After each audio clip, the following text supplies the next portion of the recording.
الحمد للہ رب العالمین، والصلاة والسلام علی رسولہ الکریم وعلی آلہ واصحابہ اجمعین، اما بعد، فقد قال النبی صلی اللہ علیہ وسلم: بدأ الاسلام غریبا وسيعود كما بدأ غریبا فطوبى للغرباء۔ معزز سامعین، اللہ کے رسول صلی اللہ علیہ وسلم نے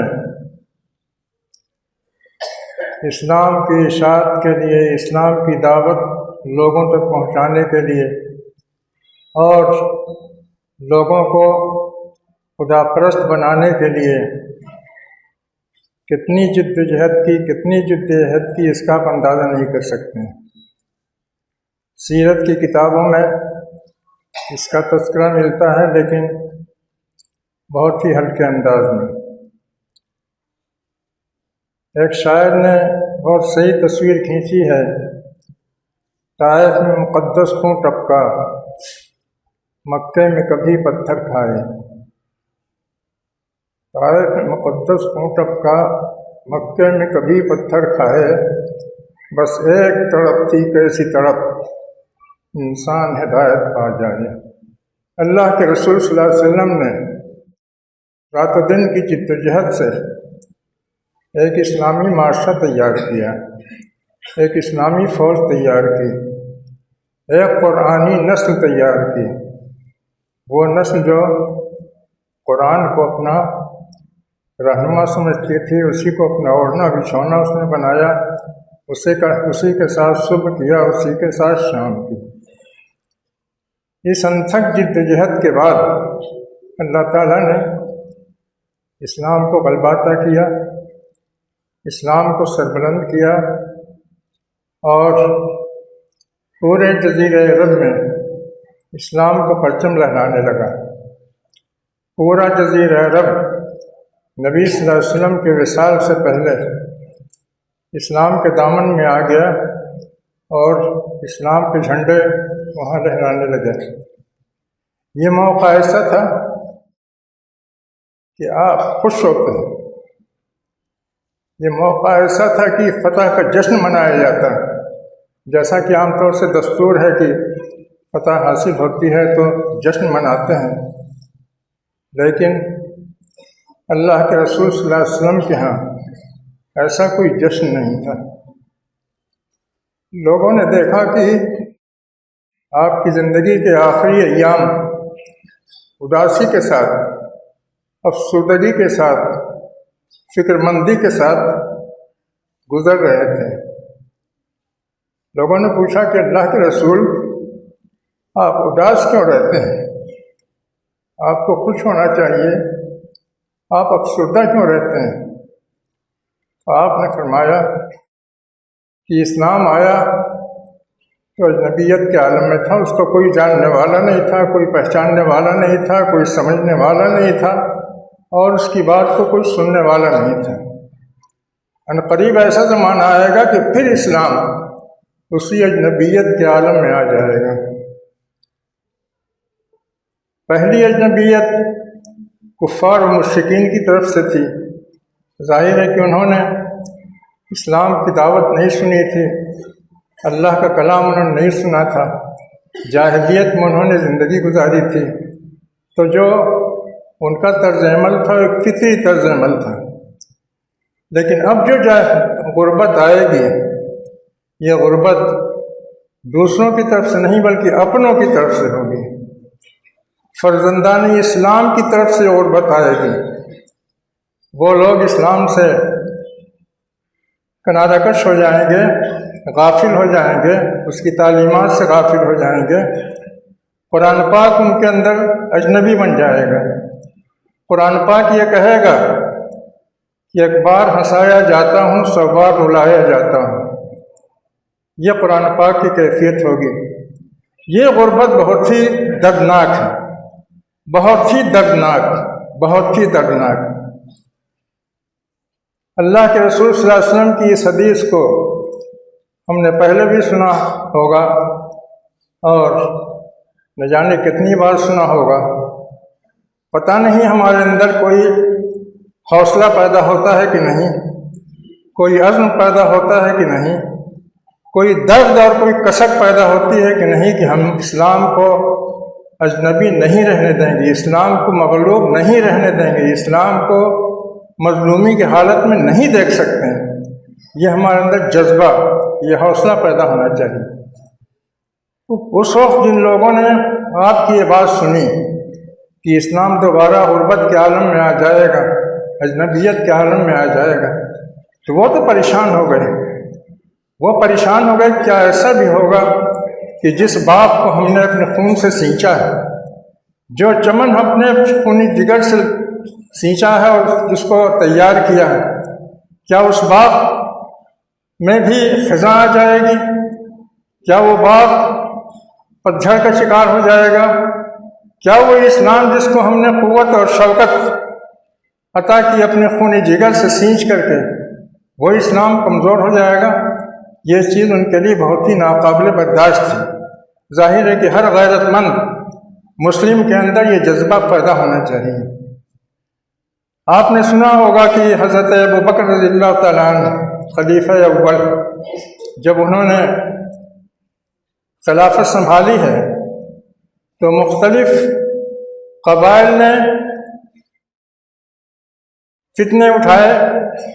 کسی نے کہا کہ ہم نماز تو پڑھیں گے لیکن زکوٰۃ نہیں دیں گے، اور بھی مختلف فتنے اٹھائے۔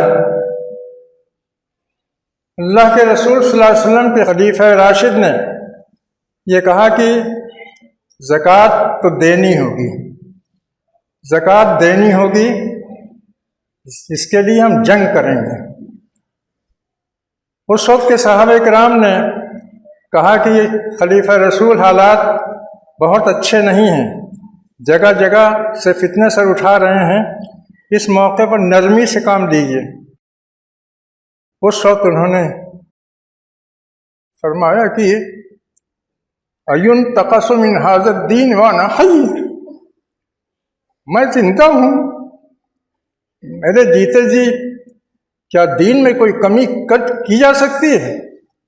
میرے جیتے جی دین میں کمی کی جا سکتی ہے؟ اس کی کوئی اینٹ ہلائی جا سکتی ہے؟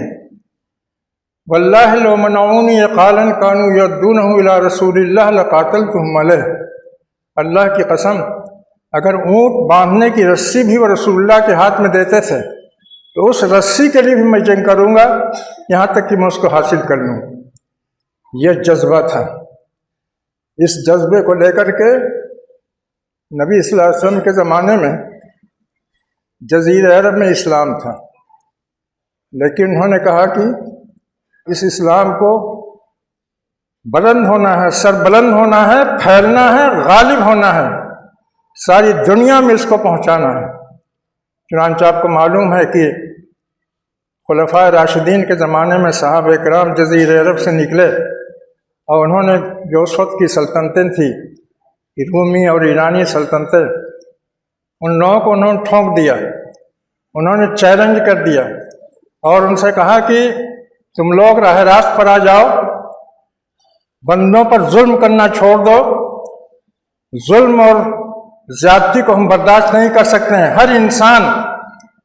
ہر انسان کو اللہ تعالیٰ نے آزادی دی ہے، وہ آزادی اس کو حاصل ہونی چاہیے۔ کہیں بھی اگر ظلم ہوا اس ظلم کو ہم سر کچل دیں گے، اس ظلم کو ہم پنپنے نہیں دیں گے۔ ظاہر ہے کہ وہ شہنشاہیتیں جنہوں نے کہ لوگوں کو غلام بنا رکھا تھا اور اسی غلامی پر ان کی شہنشاہی چل رہی تھی، وہ لوگ اس چیلنج کو قبول نہیں کر سکتے تھے۔ چنانچہ کتنی جنگیں ہوئیں آپ اس کا حساب نہیں لگا سکتے ہیں۔ خاندان کے خاندان شہید ہو گئے، ان لوگوں نے قربانیاں دیں اور یہاں تک کہ تمام شہنشاہیتوں کو چکنا چور کر دیا اور سارے عالم میں انہوں نے اسلام کی روشنی پھیلا دی۔ سارے عالم میں اس وقت کی جو آبادی تھی، انسانی آبادی، اس آبادی میں ایک کونے سے لے کے دوسرے کونے تک اسلام کا پرچم لہرانے لگا اور لا الہ الا اللہ کی صدا گونجنے لگی۔ یہ صحابہ کرام کی عظیمت تھی، ان کا جذبہ جہاد تھا، ان کا جذبہ اسلام تھا، اسلام کو سربلند کرنے کا جذبہ، کہ اسلام پر ہم خود بھی جئیں گے، دوسروں کو بھی اس کی دعوت دیں گے اور دوسروں کو اس کی طرف بلائیں گے۔ یہ کام جو ان کے کرنے کا تھا انہوں نے کر دیا۔ اللہ تعالیٰ ان کی روحوں کو خوش رکھے، ان کو اعلیٰ علیین میں مقام جگہ دے، انبیاء اور صالحین کے ساتھ ان کو جگہ دیں۔ بعد کا جو دور آیا، بادشاہیتوں کا دور، ملوکیت کا دور، اس دور میں اسلام خواہشات نفس کے تابع ہو گیا۔ خواہشات نفس جب آتی ہیں اسلام کے بجائے تو ظاہر ہے کہ اس کا نتیجہ کمزوری، ذلت، پستی اور نکبت ہوتی ہے۔ چنانچہ دھیرے دھیرے دھیرے دھیرے اسلام کا قافلہ سمٹتا گیا اور اسلام کمزوری کی حالت میں پہنچنے لگا۔ لیکن اللہ کا شکر ہے کہ بعد میں بھی ایسی جماعتیں اٹھتی رہیں، ایسی تحریکیں اٹھتی رہیں کہ انہوں نے اسلام کا بول بالا کیا، اسلام کو اثر نو قائم کیا، اسلامی حکومت انہوں نے قائم کی، دنیا کو اسلام کا جلوہ دکھایا، دنیا کو بتایا کہ اسلام کتنی بڑی نعمت ہے جو اللہ تعالیٰ کی طرف سے آئی ہے، اور انہوں نے اپنے کردار سے، اپنے عمل سے، اپنے طور طریق سے، اپنی محبت سے، اپنی دل سوزی اور اپنی جان سوزی سے لوگوں کو یہ دکھایا کہ اسلام واقعی سب کے لیے رحمت ہے۔ چنانچہ دنیا کا بیشتر حصہ پھر اسلام کے دامن میں آ گیا۔ مختلف دور میں یہ کوششیں ہوتی رہیں، یہاں تک کہ آخر میں خلافت عثمانیہ قائم ہوئی۔ خلافت عثمانیہ نے پوری دنیا میں اس کی حکومت تھی۔ کہا جاتا ہے کہ خلافت عثمانیہ میں سورج نہیں غروب ہوتا تھا، ایک طرف غروب ہوتا تھا، دوسری طرف طلوع ہو جاتا تھا۔ اتنی زبردست سلطنت، اتنی زبردست خلافت انہوں نے قائم کی صرف اسلام کے نام پر۔ اللہ تعالیٰ نے اس خلافت کو پائیداری عطا کی اور 600 سال تک انہوں نے حکومت کی۔ لیکن پھر یہودیوں کی سازش سے، عیسائیوں کی سازش سے مسلمانوں کے اندر انتشار پیدا ہونے لگا، مسلمانوں میں خلفشار پیدا ہونے لگا، مسلمانوں کے اندر بے اعتمادی پیدا ہونے لگی۔ انہوں نے یہی حربہ استعمال کیا کہ مسلمانوں کو خلافت سے بدگمان کیا جائے۔ سب سے پہلے انہوں نے عرب حکومتوں کو، عرب قوم کو ورغلایا، انہوں نے لالچ دلایا، انہوں نے کہا کہ اجمی لوگ تم پر حکومت کر رہے ہیں، حکومت کرنا تو تمہارا حق ہے، خلافت تو تمہارا حق ہے۔ اس طرح سے انہوں نے بغاوت پر آمادہ کیا۔ چنانچہ اسلامی خلافت سے، خلافت عثمانیہ سے بغاوت کرنے والے سب سے پہلے لوگ جو تھے وہ عرب قوم تھی۔ عربوں نے بغاوت کر دی، اور اس کے بعد پھر یہ بیماری بڑھتی گئی، پھیلتی گئی، یہاں تک کہ خلافت عثمانیہ کمزور پڑ گئی۔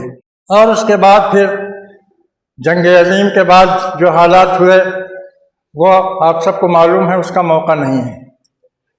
ایک زمانے کے بعد پھر اللہ تعالیٰ نے کچھ نیک بندوں کے دل میں یہ بات ڈالی کہ اسلام کو کب تک مغلوبیت کی حالت میں دیکھا جائے گا، اس کو پھر سے غالب ہونا چاہیے، اس کو میدان میں آنا چاہیے، اس کو منظر عام میں آنا چاہیے، دنیا اسلام سے بے خبر رہے۔ یہ دنیا کے ساتھ بہت ہی بڑی زیادتی ہے، ناانصافی ہے۔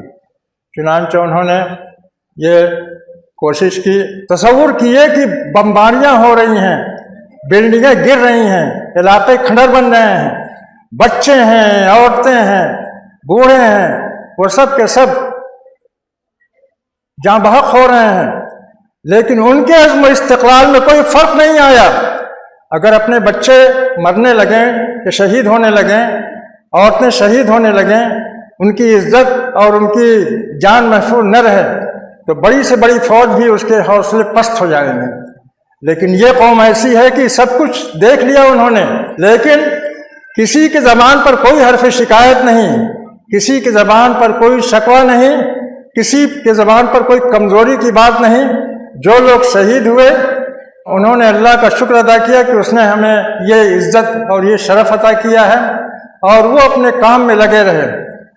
کتنی قربانیاں دی ہیں انہوں نے، کتنی قربانیاں دی ہیں، اس کا ہم یہاں سے اندازہ نہیں کر سکتے ہیں۔ لیکن اللہ تعالیٰ نے ان کی قربانیوں کو قبول کیا، ان کی سرفروشیوں کو قبول کیا، ان کو فتح حاصل کی، فتح حاصل ہوئی، یہاں تک کہ دنیا کی عالمی طاقت امریکہ نے بھی گھٹنے ٹیک دیے، گھٹنے ٹیکنے پر مجبور ہو گیا، بے بس ہو گیا کہ اسرائیل کی مدد کیسے کرے۔ اسرائیل کے لیے اپنی جان بچانی مشکل ہو گئی اور امریکہ کے لیے ان کی مدد کرنا مشکل ہو گیا۔ یہ کتنی خوشی کا موقع تھا، کتنی فرحت کا موقع تھا۔ پہلے کسی شاعر نے کہا تھا، عالمنی و عالم کل حر سؤال الدہر این المسلمون، ہم کو بھی انتہائی ہم کو تڑپا دیا، اور ہمارے جیسے بہت سے غیرت مند جو لوگ ان کو تڑپا دیا۔ کس چیز نے؟ زمانہ پوچھ رہا ہے کہ مسلم کہاں ہیں، مسلم قوم کہاں ہے؟ این المسلمون، وہ لوگ جو تاریخ میں دکھائی دیتے ہیں، وہ مسلم قوم کہاں ہے؟ پہلے میں یہ کہا کرتا تھا کہ اگر مسلم قوم کو دیکھنا ہو تو چلے جاؤ مصر کی جیلوں میں دیکھو، چلے جاؤ سعودیہ کی جیلوں میں دیکھو، وہاں پر تمہیں ایک سے ایک مسلمان نظر آئیں گے جو مثالی مسلمان ہیں، جو سچ مچ مسلمان ہیں، جو اس قابل ہیں کہ ان کو مسلم کہا جائے، اور اسلام کو جن پر فخر ہے، جو اللہ کے رسول صلی اللہ علیہ وسلم کے سچے پیرو ہیں، قرآن پاک کے فداکار ہیں، قرآن پاک میں ان کی زندگیاں گزر رہی ہیں، قرآن پاک کے ساتھ ان کی نشو و نما ہو رہی ہے۔ پہلے یہ میں کہتا تھا کہ جا کر کے سعودیہ اور مصر کی جیلوں میں مسلمانوں کو دیکھو، آج میں یہ کہنے کا حوصلہ رکھتا ہوں کہ جاؤ تم حماس کو دیکھو، جاؤ غزہ کی پٹی میں دیکھو، جو لوگ وہاں ہیں وہ مسلم ہیں، صحیح مسلم، اسلام کے صحیح نمائندے، اسلام کی ترقی کے لیے جدوجہد کرنے والے، یہ اسلام کے سچے نمائندے لوگ ہیں۔ تو یہ اللہ کا لاکھ لاکھ شکر ہے کہ اس نے ہمیں یہ دن دیکھنا نصیب کیا۔ اللہ کے رسول صلی اللہ علیہ وسلم نے ہم کو جو یہ فرمایا تھا کہ اسلام غربت کے عالم میں آ جائے گا، اب ہمیں امید ہو رہی کہ انشاءاللہ یہ غربت ختم ہوگی اور اسلام دوبارہ قوت کے عالم میں آئے گا۔ اللہ تعالیٰ نے ہمیں ان کے بارے میں چوکنا کیا تھا۔ اللہ کے رسول صلی اللہ علیہ وسلم نے فرمایا تھا کہ حدثوا عن بنی اسرائیل ولا حرج، بنی اسرائیل کو جتنا بے نقاب کر سکتے ہو، ان کی کمزوریوں کو، ان کی سازشوں کو، ان کی چالوں کو جتنا بے نقاب کر سکتے ہو بے نقاب کرو، کوئی حرج نہیں ہے۔ مطلب یہ ہے کہ آپ نے اس بات کی ترغیب دی کہ ان کو بالکل بے نقاب کر دو تاکہ لوگ ان کے دھوکے میں نہ آئیں۔ اللہ کے رسول صلی اللہ علیہ وسلم نے یہ ہدایت دی تھی، اور قرآن پاک نے ہمیں تنبیہ کی تھی کہ کبھی بھی ان کو اپنا دوست نہ بناؤ۔ لیکن آج کیا نوبت کہاں تک پہنچی کہ ہماری جو مسلم حکومتیں وہ کہتی ہیں کہ ہم اسرائیل کے ساتھ ہیں، حماس کے ساتھ نہیں، اسرائیل کے ساتھ ہیں، نحن مع اسرائیل، اور ان کی ساری ہمدردیاں، ساری ان کی طاقتیں، سارے ان کے خزانے، سارے ان کے ہتھیار وہ اسرائیل کے کام آتے ہیں، اسرائیل کی درپردہ مدد کرتے ہیں، اسرائیل کے پاس وہ جو کچھ بھیج سکتے ہیں بھیجنے کی کوشش کرتے ہیں۔ ان کو اس پر ترس نہیں آیا کہ غزہ میں بچے بھوک سے تڑپ رہے ہیں، پینے کے لیے پانی نہیں مل رہا ہے، مریضوں کے لیے دوائیں نہیں ہیں، ٹھنڈک کا زمانہ آ گیا ہے، کڑاکے کی سردی ہے، ان کے پاس اوڑھنا بچھونا نہیں ہے، کس طرح سے اپنا وقت گزارتے ہوں گے، اس کا کسی کو خیال نہیں ہوا۔ خیال یہ ہوا کہ ان اسرائیل کی مدد کی جائے، جن سے کہ قرآن پاک نے ہمیں ہوشیار کیا تھا، جن سے کہا تھا کہ ان سے دوستی مت کرنا، کبھی ان کی طرف دوستی کا ہاتھ نہ بڑھانا۔ آج یہ کوشش کی جا رہی ہے کہ ان سے دوستانہ تعلقات قائم کیے جائیں۔ کہا جاتا ہے تطبیع العلاقات، یعنی مطلب یہ ہے کہ کوئی ہمارے اندر ان کے لیے خلش نہ ہو، کوئی دشمنی نہ ہو، کوئی نفرت نہ ہو، کوئی دوری نہ ہو، کوئی بیزاری نہ ہو، بلکہ ان کو اپنا دوست سمجھیں، ان سے اچھے تعلقات رکھیں۔ اس کی مہم چلائی جا رہی ہے۔ یہ سرتاسر غیر اسلامی مہم ہے، غیر قرآنی مہم ہے، یہ ناجائز ہے۔ جو صہیون سے تعلق رکھتے ہیں ان لوگوں پر کبھی بھی بھروسہ نہیں کرنا چاہیے، کبھی بھی ان کی طرف دوستی کا ہاتھ نہیں بڑھانا چاہیے، اور کبھی بھی ان کو اپنا نہیں سمجھنا چاہیے، اور نہ ان سے کوئی اچھی توقعات رکھنی چاہیے۔ اقول قولی ھذا واستغفر اللہ لی ولکم اجمعین واستغفروہ انہ ھو الغفور الرحیم۔